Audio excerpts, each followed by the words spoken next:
Welcome in, ladies and gentlemen, to the O'Kali's continued football coverage. I'm Ryan Novozinsky, joined here as always by Sudeep Tumma.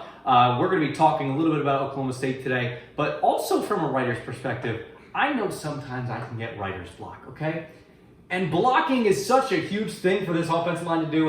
And throughout the season, obviously, just 2 games in, you saw a little bit of inconsistencies in that Tulsa game, but you also saw injuries on top of players leaving just a week or 2 before the game started against Tulsa. So now we're 2 games in, right? Oklahoma State's offensive line looked a lot better in that game against West Virginia. But how have you seen the way they've been able to progress and sort of shuffle things around? Because they've done quite a bit of that. Yeah, when the injuries hit at first, that was really where you had that big block, right? Because first of all, you're coming in with a couple guys who were supposed to be backups, right? Because you lost 3 guys, right? 2 were supposed to be starters. 1 would have probably been the 6th guy on that offensive line. Then you had put in Hunter Anthony, Cole Birmingham, 2 guys you didn't think were going to be there. Then you lose those 2 guys, and you're like, oh my God, right? But it wasn't just, oh my God. They actually were struggling, right? You saw when Ethan Bullock was there especially. Yeah. They were not able to get any sort of, ample blocking for Ethan Bullock. He didn't have a chance, right?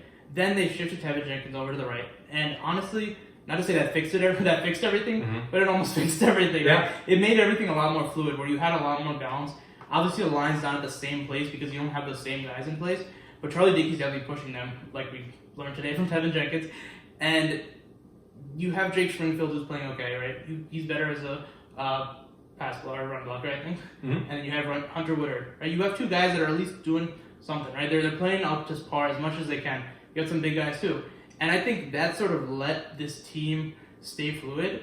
That and, the short passing game and the run game, right? Yeah. You can always improve offensive line play by run game. It sounds kind of ridiculous, but the better you're able to run it, the less the pass rush, right? Because they have to hold for just a half a second, right? Where they have to pull off for just half a second. If you keep running it, they have to say, okay, we're going to play contain. We have to wait and see. Because pass rushing and block shedding are 2 very different things, right? It's like pushing versus, okay, let's get around. You know what I mean? So it's 2 very different things. And once you start running the ball a little better, that pass rush alleviates just a little bit, and which is OSU's doing. And then just shifting guys around, I think, helps.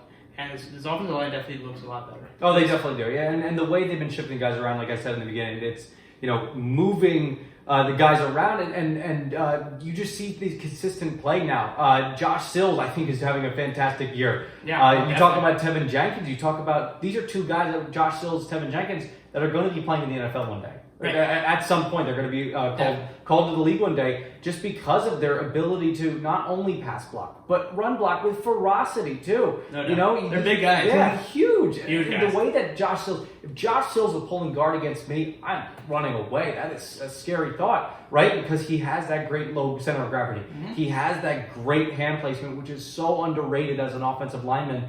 But other than that, even if he was playing with 0 hands out there, I feel like just a hit from him in general would take somebody down, right? And that's created holes. That's been a huge reason, I think, that LD Brown's been able to succeed this year. And outside of just offensive linemen, the blocking on this team as a whole has been really consistent. I'd see Jelani Woods get out there and block really well.